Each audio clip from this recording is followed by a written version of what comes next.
15 do mês de dezembro de 2016, na sede da Procuradoria da República no Estado de Goiás, presença do Procurador da República Teve Correia Filho, Rafael PNC Rodrigues Barbosa, compareceu o senhor Carlos José Fadigas de Souza Filho, CPF 56640170582, devidamente acompanhado do seu advogado Pier Paulo Cruz Bottini, OAB São Paulo 163657, e o Dr. Walter Pedrosa Barreto Júnior, OAB Bahia 20344, a fim de prestar depoimento em razão da celebração de acordo de colaboração com o Ministério Público Federal. Nesse momento, todos os presentes são cientificados da proibição de uso de quaisquer instrumentos de gravação ou registro de áudio próprios e declaram não estar fazendo uso oculto ou dissimulado de qualquer equipamento sob as penas legais. Observadas todas as cautelas de sigilo determinadas, atendendo aos ditames da Lei 12.850 de 2003, notadamente quanto ao disposto no artigos 4º a 7º, pergunta ao senhor Carlos José Fadigas de Souza Filho.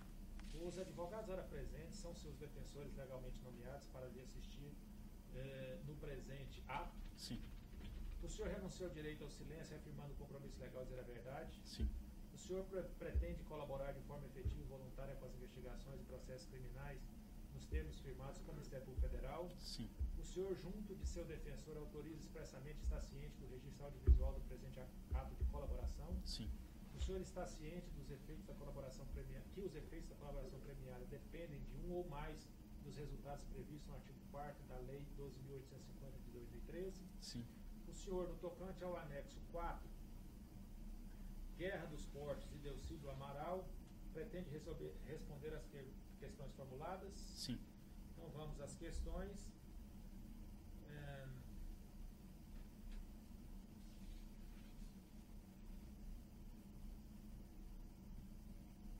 Houve pagamentos para Delcídio Amaral e em relação a essa conhecida Guerra dos Portos? Sim. O senhor pode dizer a respeito? Pois não. Se o senhor me permite, eu vou antes contextualizar um pouco. Pois não. Não para justificar o pagamento, mas apenas para dar um pouco o contexto no qual os atos aconteceram, né? Nos primeiros anos dessa década, estamos falando de 2011, 12, 13, a indústria brasileira passava por um momento muito difícil. Isso ficou muito caracterizado e evidenciado por números bem claros de queda do PIB industrial, queda da produção industrial, queda do emprego na indústria e tantas outras coisas. E diversas iniciativas de apoio à indústria brasileira foram discutidas no âmbito do governo federal e também no Congresso Nacional. A Braskem, como uma das maiores indústrias brasileiras, e a Braskem deve ter entre as 5 maiores empresas industriais do Brasil, ela participou dessas discussões, tipicamente através das federações estaduais, FIEB, Federação da Bahia, FIERGS, que é a Federação do Rio Grande do Sul, Fiesp, a própria Fiesp de São Paulo, a FIEA de Alagoas, a Confederação Nacional da Indústria. E esse foi um tema muito público, doutor. Quer dizer, tantas dificuldades da indústria quanto as propostas de política de apoio à indústria foram amplamente discutidas na sociedade, com cobertura de imprensa. Então foi um tema que recebeu realmente bastante atenção. Entre essas medidas de apoio à indústria está a Guerra dos Portos e a aprovação de uma proposta de resolução do Senado número 72/2010, PRS 72 de 2010. E qual é o contexto dessa PRS 72? Por incrível que pareça, alguns estados brasileiros faziam no começo dessa década o oposto do que a maioria dos países faz. Eles estimulavam o produto importado, estimulavam fiscalmente o produto importado. Esses estados queriam gerar movimentação nos seus portos, né? Estados com Espírito Santo é um deles, com Porto, e a entrada, queriam estimular a entrada de produto pelos seus portos. E começaram a conceder descontos fiscais para o produto que era feito fora do Brasil em detrimento do produto brasileiro. Como esses incentivos eram vultosos, eles começaram a inviabilizar a indústria nacional. Chegaram a mais de 10% de incentivo. E no setor industrial, muitas vezes, a gente trabalha com margens muito apertadas, de 6%, de 8%. Então, a produção nacional não tinha como concorrer com um produto feito lá fora e importado. Lembrando sempre que todo mundo faz o contrário, né? Os países dão incentivo para quem produz localmente, em detrimento do produto importado, porque querem gerar emprego lá, querem gerar pagamento de imposto lá, querem gerar uma série de questões lá. Esse sistema foi conhecido como Guerra dos Portos. Porque era uma guerra para ver qual porto ia receber mais movimentação, e nessa guerra eles foram dando esses incentivos que afetaram muito a indústria nacional. Houve uma mobilização grande, inclusive de sociedade, sindicato de trabalhadores, associações de indústria, o próprio governo federal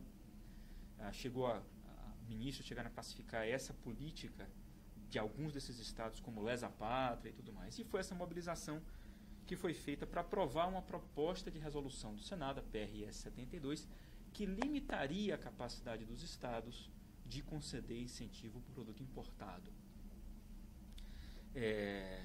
E a Braskem, naturalmente, se engajou nesse tema.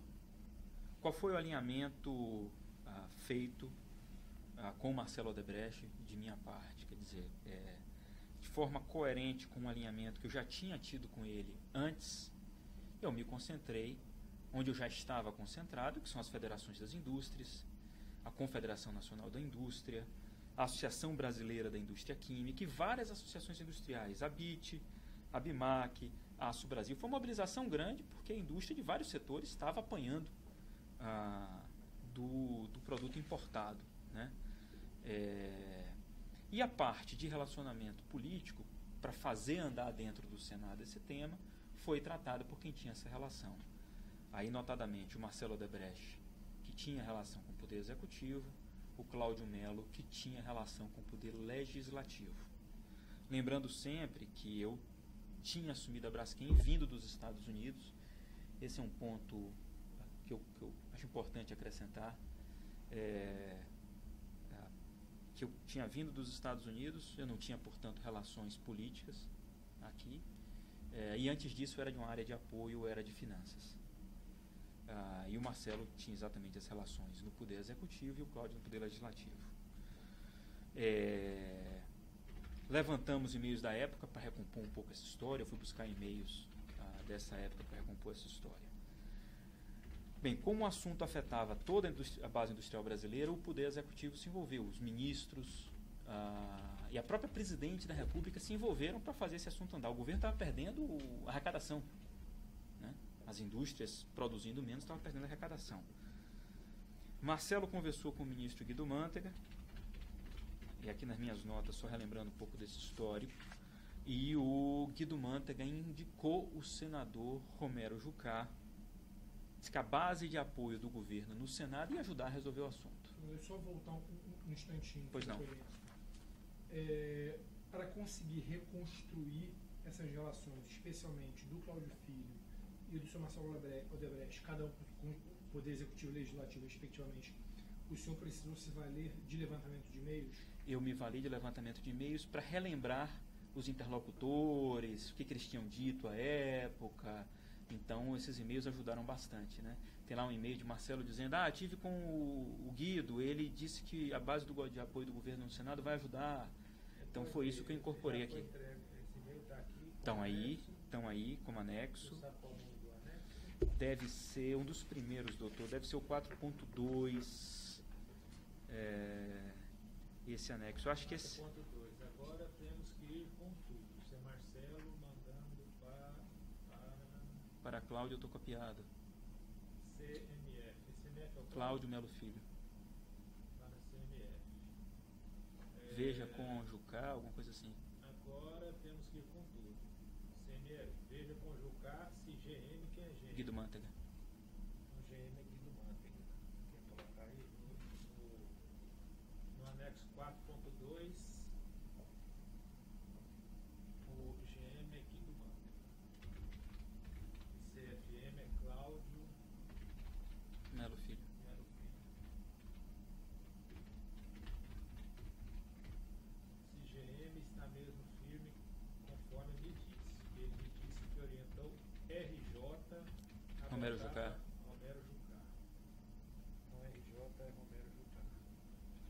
A botar para votar este ano. Ademais, veja se tem alguém com quem preciso atuar. Então, esse é o É de outubro, doutor? 30 de novembro de 2011. já ali no finzinho do ano, né? Uma preocupação grande em resolver o assunto. Aí no item 4.1 tem e-mail de dezembro. Foi a orientação que o Marcelo me deu para ficar fora da parte política. Ele já apareceu em outro.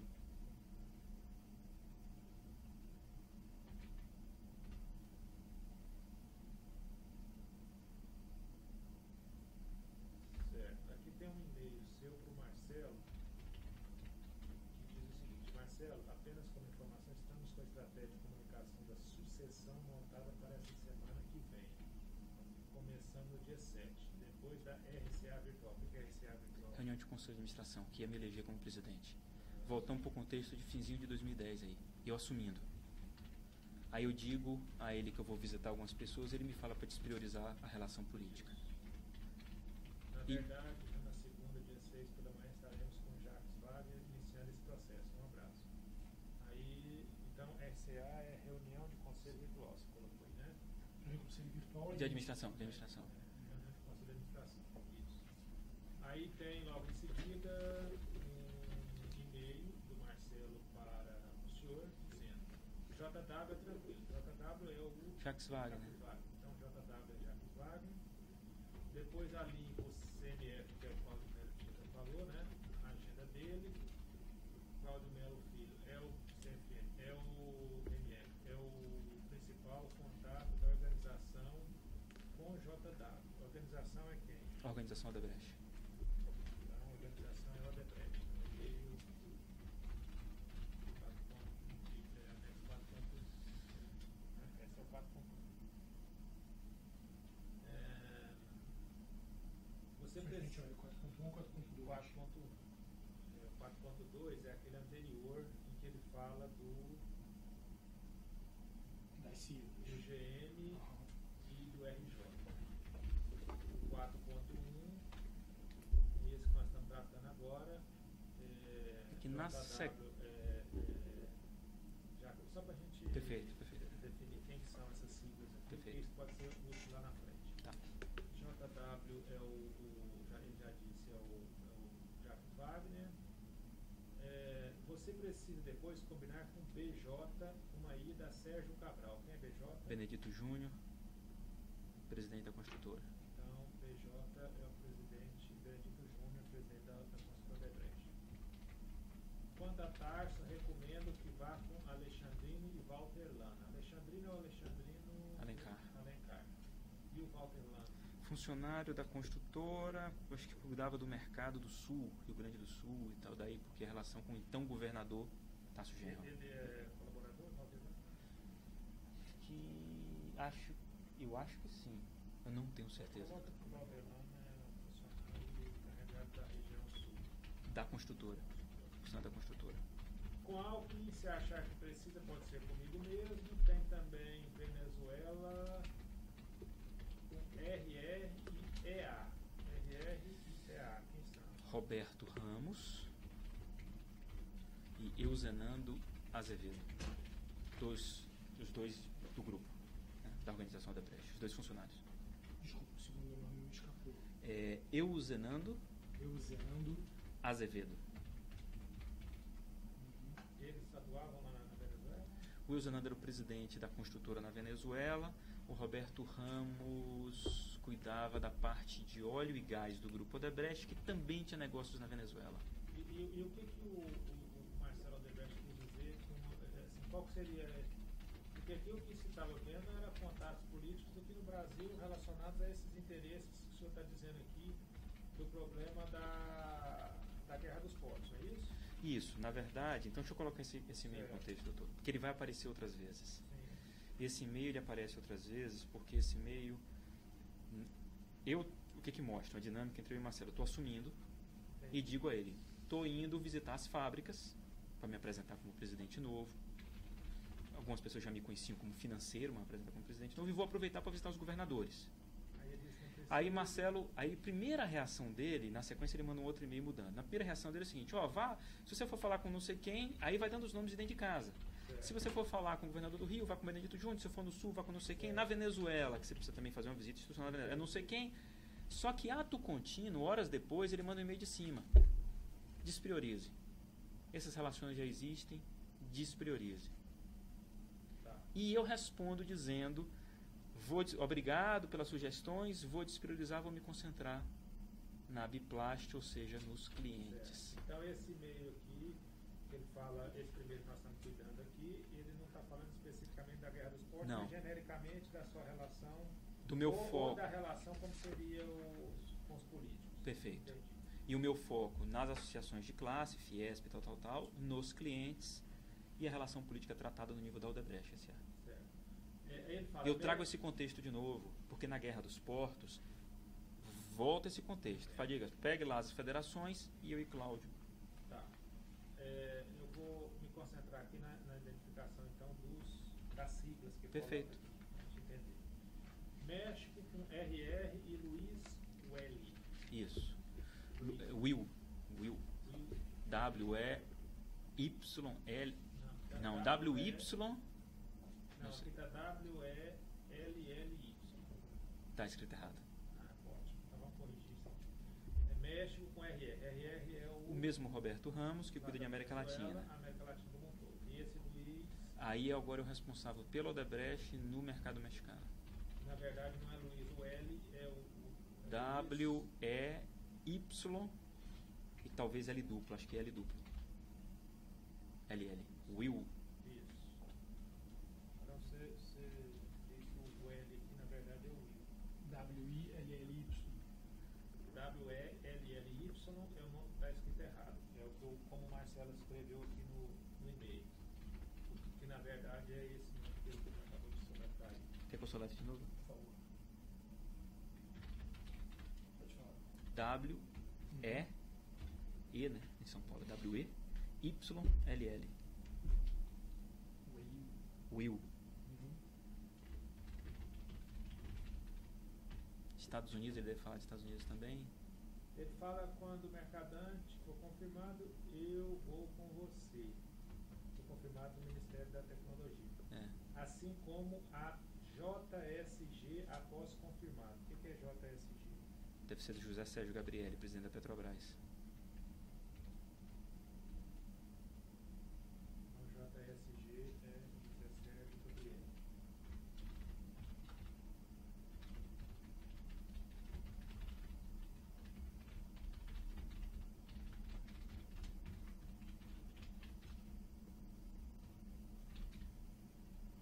Certo, aqui já está resolvido para esse e-mail.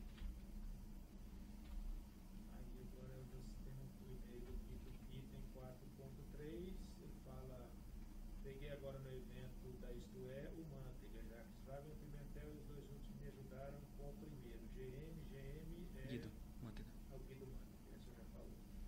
Garantiu que já deu orientação forte para ajudar no tema. O Pimentel acha que ele está batendo no fogo. Agora é hora de cobrar de Jucá. Isso aqui está dentro daquilo que você estava falando da Guerra dos Portos. Exatamente, exatamente. Fora aquele primeiro lá de 2010, agora é todo no contexto de aprovar o fim dessa guerra. Certo. Eu- Isso está claro? Está citado aqui, Sim. eu cito essa. Pode prosseguir. Tá bom. Depois a gente volta nos e-mails, se tiver mais alguma. Perfeito. Por fim, teve a questão do Guido Manteiga, que diz que a base de apoio do governo no Senado ia ajudar, e o Romero Jucá era líder do governo no Senado. Depois teve também essa interação com o Jacques Wagner, que era parte interessada, governador da Bahia, né, era importante para a Bahia, petroquímica. Fernando Pimentel era o ministro da Indústria e Comércio. E para pressionar, só precisa resolver, precisa acabar e tudo mais. Outra frente de atuação era no próprio Senado, onde aí o Cláudio Melo Filho era o principal interlocutor, junto com o Romero Jucá. Né? Então o Cláudio falava com o Romero para ver, inclusive, se o Romero tinha de fato recebido as orientações. Quer dizer, o governo mandou votar mesmo, botou para andar e dava esse retorno a Marcelo. No fim de 2011, nós ficamos com receio do assunto ser postergado, mas o governo continuava sinalizando que ia aprovar em regime de urgência. Em fevereiro de 12, Marcelo teve a reunião com o presidente Dilma para tratar de diversos assuntos, inclusive do fim da Guerra dos Portos. E nessa reunião, a presidente tinha deixado claro que o assunto era uma prioridade, e que assim que acabasse o recesso do Senado, o assunto seria resolvido. Aí o Pimentel participou e, como ministro da Indústria e Comércio, deu apoio ao pleito do fim da Guerra dos Portos. O Espírito Santo, por outro lado, que praticava a Guerra dos Portos, o governador... Só a gente é que não está muito claro, lendo esse depoimento está bem claro, mas para ficar claro para o vídeo. Pois não. O projeto de resolução do Senado de 72 era o meio para acabar com a Guerra dos Portos. Era a forma de acabar com a Guerra dos Portos, na medida em que a PRS 72, limitando o ICMS do produto importado, limitava a capacidade dos estados de conceder esse incentivo. E aí nivelava um pouco mais o jogo entre o produto importado e o nacional, um ponto importante. Nos causaram preocupações aí a articulação do Espírito Santo para manter esse ICMS. Marcelo esteve com o governador do Espírito Santo, Renato Casagrande, e esse colocou uma proposta de manter o incentivo importado, mas tirar para tudo, exceto petroquímica, atenderia a Braskem, e mais alguns outros poucos produtos. Ele queria se livrar da pressão de solução. Apesar disso resolver o problema da Braskem, a gente não resolveu o problema dos nossos clientes. Então, a gente achou que não era uma solução para o assunto de uma maneira geral, em defesa da indústria de uma maneira geral, e continuamos trabalhando para resolver o assunto de uma maneira completa. Eu fui a Brasília numa oportunidade, eu aproveitei um evento que era um evento da CNI, novamente a Braskem tinha muito envolvimento com a Confederação Nacional da Indústria, né? Todo início do ano eles lançam a agenda legislativa do ano, então foi lançada a 17ª agenda legislativa da CNI, e aproveitando a minha estada em Brasília, o Cláudio Melo Filho pediu que eu o acompanhasse. Esse é um tema chato no ponto de vista técnico. ICMS é um imposto com débito, com crédito. Ele me pediu que eu o acompanhasse para explicar o tema a alguns senadores e o prejuízo que esse tema estava causando aos seus estados, né? Nessa oportunidade eu tive com Lídice da Mata, senadora pela Bahia, que tem petroquímica, né? Ginha Argelo, aí por avaliação do Cláudio, de que era alguém que podia articular a favor. Fernando Collor, Alagoas, estado importante de petroquímica também. Romero Jucá, pelo papel de Romero Jucá de liderança. Renan Calheiros, novamente alagoano. A indústria petroquímica em Alagoas é muito importante. Pelo que eu me lembro, eu tive com esses senadores pela primeira vez, não tinha nenhuma relação com eles, então foi bem formal, né?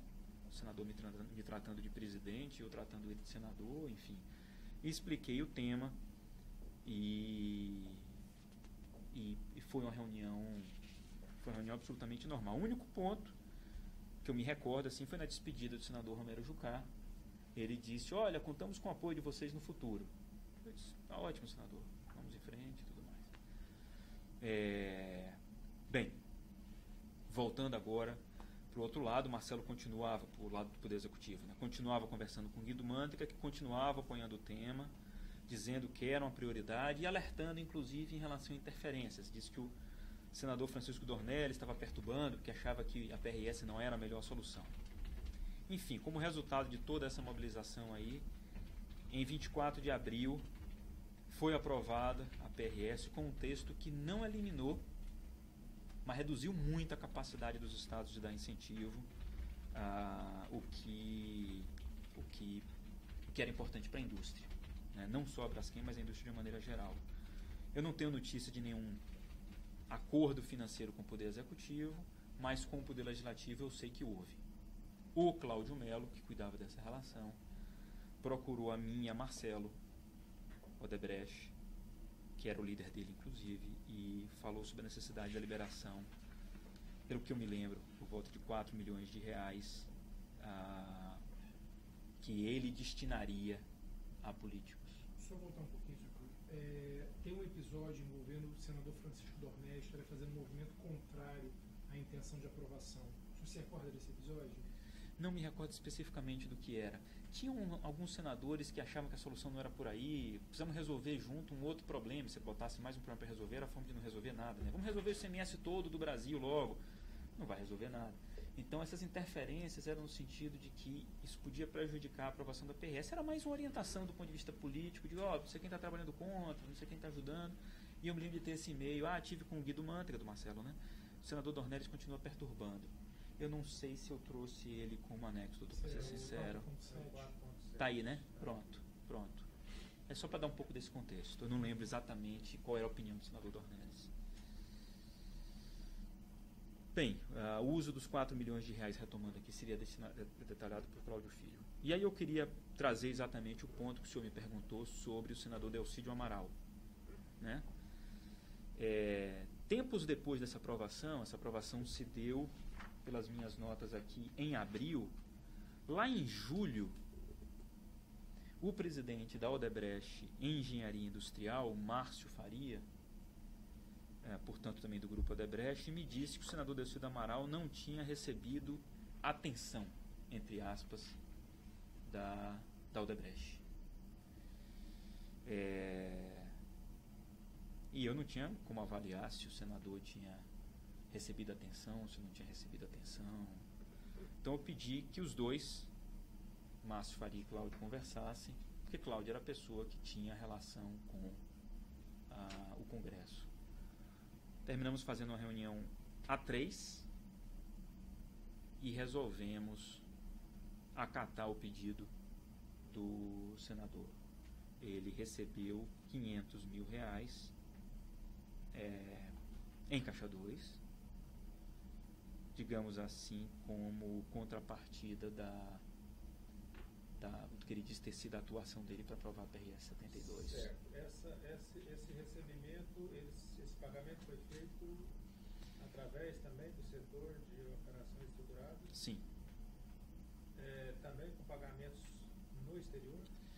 Pelo que nós identificamos no Drauzes, quem fez a interface com ele, a demanda veio por Márcio Faria, e depois quem foi ao senador dizer que ele tinha sido aceita a demanda dele, digamos assim, foi o Cláudio Melo Filho, que acertou a forma de pagamento. Nos últimos meses, nós mergulhamos no Drauzes e foi identificado que ele recebeu em dinheiro, no Brasil. No Brasil em dinheiro? Em Brasil. Constava lá como sendo no Brasil em dinheiro. Tá, como a gente já entendeu como é que funcionava, em parte, esses pagamentos no exterior. E como é que funcionava esses pagamentos em dinheiro no Brasil? Como é que era... Porque, pelo que eu vi, o senhor explicou aqui, naquele anexo 1, o dinheiro, o caixa 2 era gerado no exterior através de offshores, passava por 2 camadas de offshore até chegar no setor de operações estruturadas. Mas esse dinheiro estava lá fora. Perfeito. Como que esse dinheiro, ou ele veio aqui para o Brasil, ou qual que seria uma outra forma de caixa 2 que a empresa utilizava para ter disponibilidade desse dinheiro no Brasil? Tá. Pela informação encontrada no Drauzes e também discutida com os advogados da empresa, que estão também apoiando a área de operação estruturada no processo de colaboração. A área de operação, eu sei que a área de operações estruturadas usava doleiros para os quais ela fazia uma transferência lá fora e esses doleiros disponibilizavam dinheiro em espécie no Brasil. Dólar cabo. Eu fazia uma transferência. O offshore da área de operação estruturada depositava numa conta do exterior indicada pelo doleiro, e o doleiro fazia o dinheiro aparecer no Brasil numa mala de dinheiro. A dólar cabo. Então. Quem eram os doleiros? Não sei, doutor. Não sei. O senhor não sabe? Não. Quem que era dentro da companhia o encarregado de operacionalizar esse dólar cabo? Era exatamente a área de operação estruturada. A mesma área. A mesma área. As pessoas que faziam Gilberto Silva, Luiz Eduardo Soares, Fernando Migliaccio. Esses três. Eles também que operacionalizavam Eles essa parte cuidavam do dinheiro no exterior e faziam os pagamentos a partir dali. Seja no exterior, seja fazer o dinheiro vir para o Brasil e ser entregue em espécie. Certo. O senhor sabe como que eles... Bom, o senhor disse que já ficou determinado lá nas investigações internas que o senhor fez que o Delcídio Amaral recebeu isso em dinheiro. Ele recebeu pessoalmente? Quem que entregou esse dinheiro para ele? Aonde foi entregue? Não sei. Que provas que nós temos de que essa entrega desse dinheiro aconteceu? Eu não sei, porque essa interface não era minha. Essas são informações que eu espero que ou o Cláudio Melo Filho esteja trazendo na condição de colaborador, ou o Márcio faria eventualmente, mas imagino que o Cláudio Melo Filho. Certo. Como eu não tinha essa interface, aí eu tenho um pouco mais de dificuldade de ir além do que está registrado dentro da empresa. Certo. E qual que era o codinome que era utilizado lá? Estava lá Ferrari como codinome para o Delcídio Amaral. E como é que o senhor descobriu que Ferrari Dentro do sistema, dentro do Drauzes, um dos advogados descobriu uma tabela de conversão, digamos assim, que associa nome de político a apelido. Coloca isso aí na tabela de conversão. Essa tabela de conversão já foi entregue, certo? Acredito que sim. O senhor tem condição de entregar para nós a tabela? Posso buscá-la, sim. Certo. Essa tabela de conversão era exaustiva? Não é exaustiva. Tanto que eu sei de pessoas que buscaram, a partir de um apelido, descobrir quem era. E não, porque eu ouvi comentários assim, olha na tabela. Não está na tabela. Esse cara não tá, esse apelido não está na tabela. E aí a coisa ficou empacada. Quem que criava esses apelidos? Pelo que eu vi, a própria área de operação estruturada. Os três. Acho que junto com quem pediu o pagamento. A pessoa Com que o pediu Cláudio. pagamento sabia qual que era o apelido que constava lá? Sabia. O beneficiário do pagamento? Não. A pessoa que pediu o pagamento. Que pediu pagamento. Dentro da organização. Isso. Quem tinha poder para autorizar esse pagamento, é isso? Quem cuidava da interface com o político. Seria o Cláudio? Seria o Cláudio em alguns casos, talvez Marcelo em outros, mas enfim, aí tantas pessoas da construtora, né? Diversas pessoas. Certo.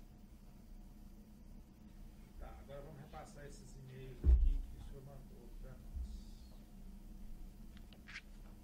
Então tem 4.3 nós já falamos, né? 4.4 não é e-mail, 4.5. Tá, 4.5 é um e-mail do Marcelo com cópia para o Cláudio Melo Filho, para Carlos 03. Carlos 03 Sou eu. Assunto resolvido em fevereiro. Primeira ou segunda prioridade. Depois dou mais detalhes. FP foi um parceirão. Quem que é FP? Fernando Pimentel. FP no item 4.5 é Fernando Pimentel. O que seria isso, primeira ou segunda prioridade? Esse foi o e-mail que Marcelo nos mandou, Marcelo Odebrecht, na sequência do encontro dele com a presidente Dilma, em fevereiro de 2012, onde nós já tínhamos perdido a chance de aprovar no final de 11. Estava querendo aprovar no final de 11, não foi aprovado. Em fevereiro, Marcelo teve com ela e ela disse isso para ele passou para a gente. Isso é a primeira ou segunda prioridade do governo. Essa conversa aqui desse e-mail 4.5 se refere a uma reunião é o resumo. Marcelo esteve com a Dilma. Isso. Então, presidente Dilma.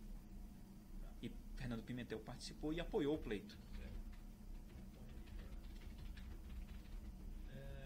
Aí depois tem um e-mail, alguns e-mails no anexo 4.7.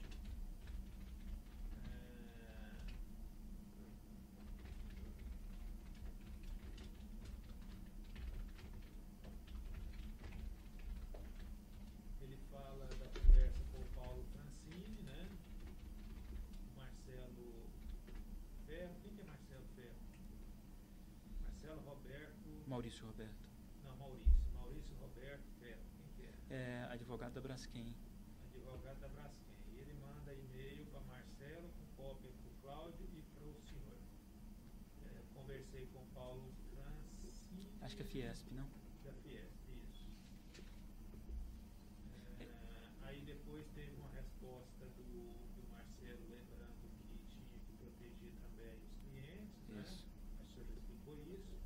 E depois tem um e-mail do Cláudio Melo Filho, na sequência, para o Marcelo, com cópia para o Maurício e para o senhor, Maurício, ótimos os esclarecimentos, né, em relação a se referindo à conversa com o Paulo da Fiesp. Então, o senador Ciro, de Goiás, que eu imagino que seja Ciro Miranda, e o senador Cássio, da Paraíba, que imagino que seja Cássio Cunha Lima, tinham razão. Me ajudou, pois me comprometi em ajudá-los, sem na reunião ter convicção de que eu poderia, sem nos atrapalhar, por isso lhe fiz a consulta. Marcelo, 100% entendido seu comentário. Bom, esse comentário deve ser em relação aos clientes, né? A necessidade de proteger os clientes, é Perfeito, isso? Isso. E agora, em relação a essa ajuda aos senadores Ciro e Cássio, o que ele o senador Ciro, eu não sei, eu não sei se qual deles é. O que eu me recordo é que... Esse é o anexo 4.7. Eu não estou com ele aqui também.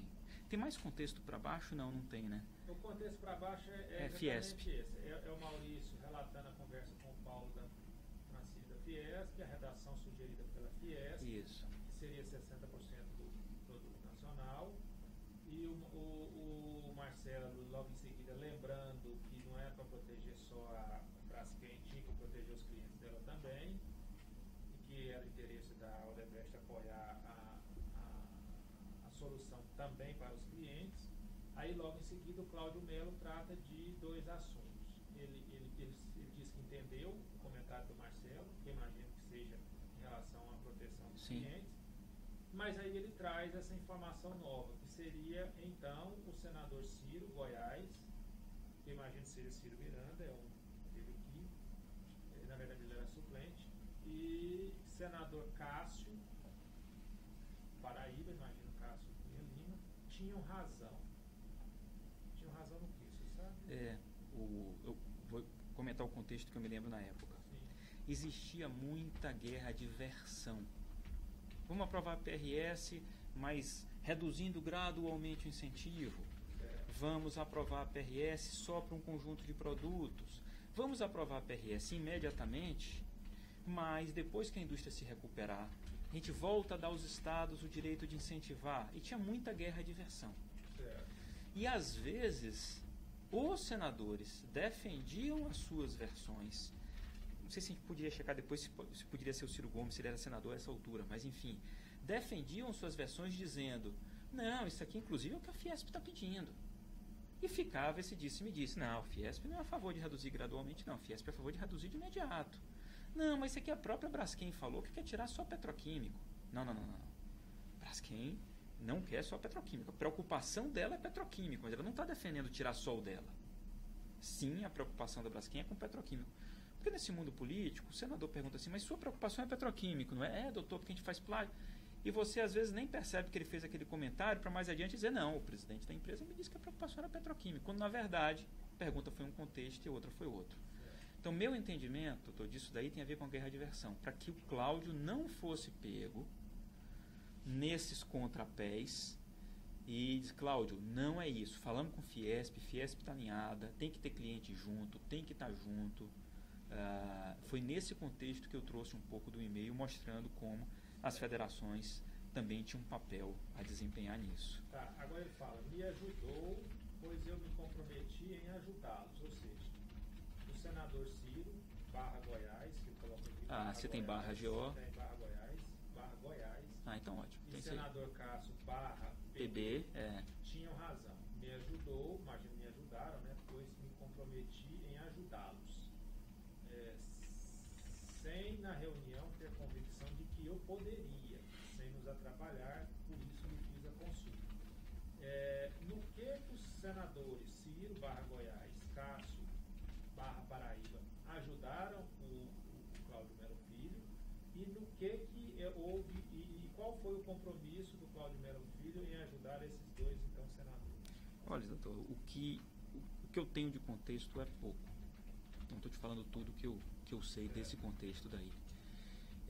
O que eu me lembro é exatamente dessa guerra de versões. E Mas o que, eu quero não, saber a isso, questão da isso. ajuda. Não, mas eu acho que é isso mesmo. Os senadores ajudaram e no que eles receberiam Segura- em troca de ajuda. Perfeito. Seguramente o Cláudio pediu apoio a várias pessoas. E eu só posso. Bem, eu não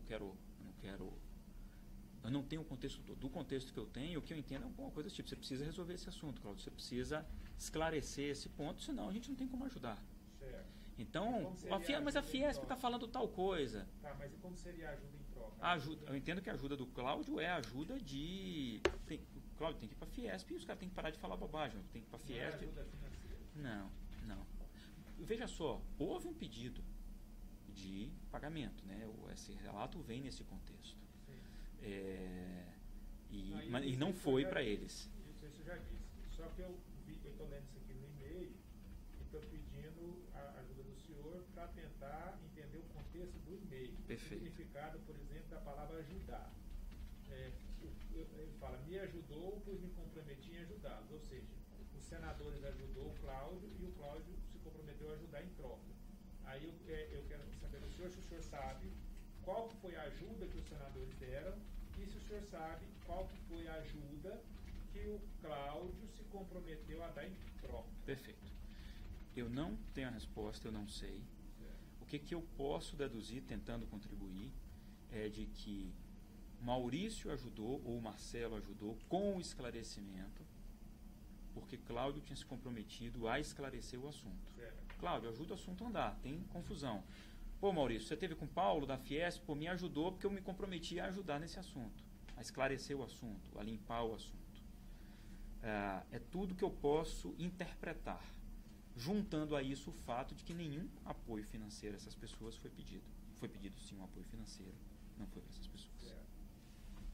Aí tem logo em seguida esse e-mail que o senhor se referiu, que o Marcelo diz que o GM disse a ele que Dornelas continua Perturbando, mas isso já está esclarecido, né? Está esclarecido aí, né? Depois, em seguida, o anexo 4.6, um e-mail de Diva Alves Ribeiro para Cláudio Melo Filho, com cópia para Stefane Cristine Rezende. Esse e-mail ele aparece anexado a um outro e-mail que o Cláudio Melo Filho manda para o senhor, com o assunto agenda. Aí nesse e-mail tem uma agenda, lá embaixo tem 9h30 senador Demóstenes. Aliás, primeiro, quem é Dilva Alves Ribeiro Souza? secretária do Cláudio Melo. Então, Dilva, secretária, a Dilva que aparece no anexo 4.6 é secretária do Cláudio Melo. E a Stefane Cristine Rezende. Esse eu não conheço, só posso supor que seja algum apoio administrativo, talvez uma secretária suplente, alguma O coisa e-mail assim. dela é @odebrecht. Aí nessa agenda, 27/3, né, esse e-mail é de março de 2012. Aí na agenda 27/3, terça, está aqui 9h30, senador Demóstenes, 10h30, Rodrigo Maia, aqui. Né, senador Demóstenes na SQS 309, Bloco G, apartamento 503. Às 11h30, com Fábio Veras aqui. Às 12h30, lançamento da agenda legislativa industrial, né, da CNI, que já tinha falado. Às 15 horas, senador Jean Argelo no Senado. Às 16, senador Renan Calheiro no Senado. Às 17, senador Fernando Collor no Senado. Às 17h40, senador Romero Jucá no Senado. E às 18h30, senador Blitz. Depois tem senador Valder Pinheiro em aberto, Delcide em aberto, Francisco Dornelas em aberto. Essa agenda é a que o senhor se referiu dessas reuniões com todos esses senadores, é isso? Isso. Eu só pude participar das reuniões na parte da tarde, porque eu já tinha emitido meu voo. Meu voo chegava em cima da hora para o almoço da CNI. Eu participei do almoço e aí peguei a agenda da tarde junto com o Cláudio. E tive com as pessoas que estavam na agenda da tarde. Tá, na agenda da manhã o senhor não participou? Não.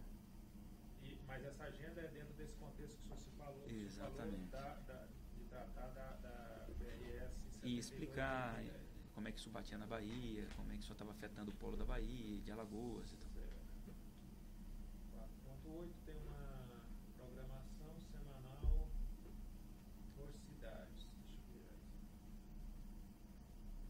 acho que é a prova de corroboração do pagamento à Ferrari. Senador Delcídio Amaral. Programação semanal por cidade. Uma tabela.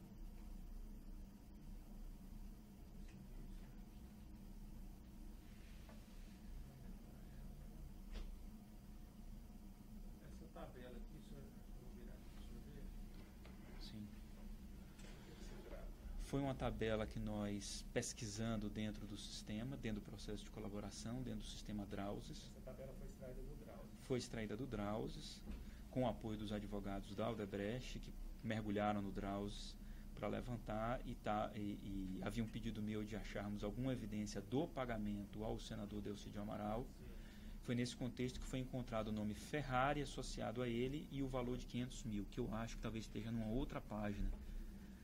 Mas eu lembro quando eu olhei ela, nós localizamos lá o Ferrari e está aí em algum lugar dentro da lista de apelidos. Ferrari.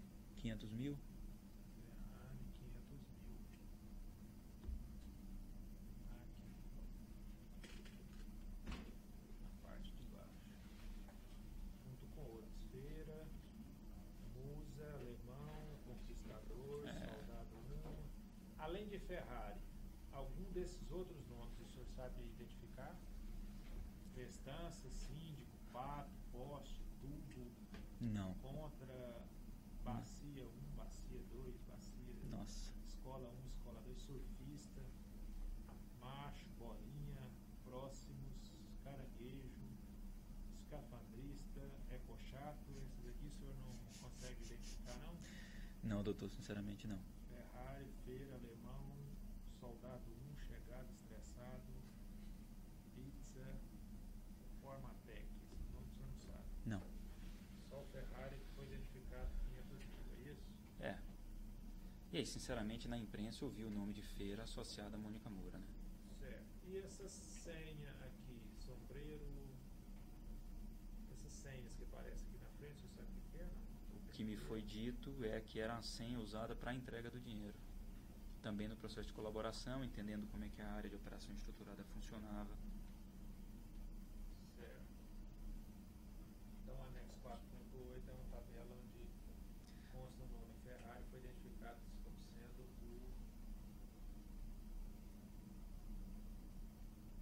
o ex-senador Delcídio. Tudo isso, doutor, no contexto da colaboração, tá? Essa era uma realidade ou era uma dinâmica da qual eu não tinha proximidade à época. Tá. Aqui tem um outro e-mail no anexo 4.9, de 26 de julho de 2012, enviado por Carlos Fadiga para CFM e Márcio Faria. Cláudio Melo Filho e Márcio Faria. Isso, quem é Márcio Faria? Presidente da Odebrecht Engenharia Industrial, que foi a pessoa que me trouxe a demanda do Delcídio, dizendo que o Delcídio reclamava não ter recebido atenção no tema da PRS 72.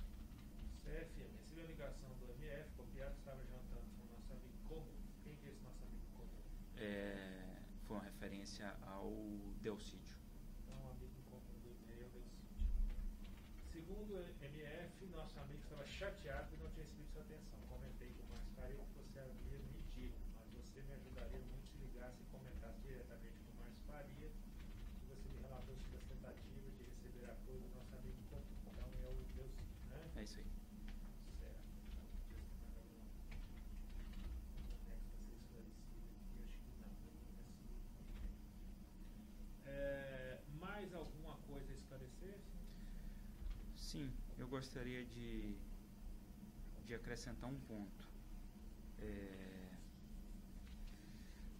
Que a aprovação da PRS 72 ela foi fundamental para a manutenção de emprego, para a manutenção da produção industrial no Brasil, para corrigir uma distorção do sistema tributário e para defender a indústria nacional. E com isso deve ter gerado inclusive ganhos ao erário. Eu não estou novamente querendo justificar os atos, mas apenas dar o contexto de que a empresa trabalhou por uma coisa em benefício não só da Braskem, mas da indústria nacional toda. Certo. Agradeço, porque esse é um ponto importante para mim. Terceira pergunta, Cabotini, Walter.